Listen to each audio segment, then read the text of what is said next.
Al verlas jamás podríamos descubrirlo, pero estas hormigas cultivan hongos. Las hormigas cortadoras de hojas de América del Sur son el epítome del trabajo en grupo. Cada una de las hormigas que vive en colonias de varios cientos de miles a millones de individuos tiene un papel específico dentro de la colonia. Y cada una de ellas depende de este hongo para sobrevivir. La relación entre las hormigas y el hongo es exclusiva. Ninguno existe sin el otro. Las hormigas cortan pedazos redondos de las hojas y los llevan a sus nidos subterráneos.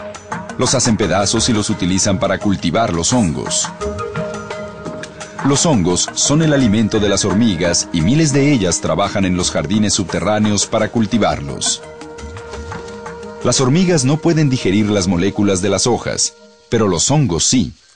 Por consiguiente, crecen y son la fuente de alimento para las hormigas. Los hongos también se benefician con este arreglo. Las hormigas los abastecen de alimento constantemente.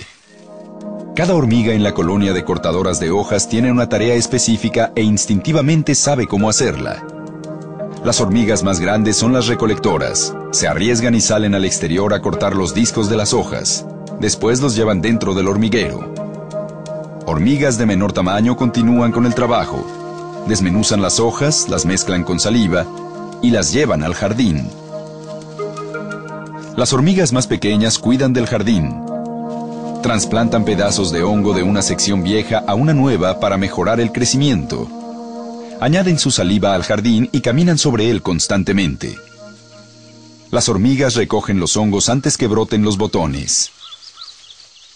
Con ellos alimentan a las larvas o lo comen ellas mismas.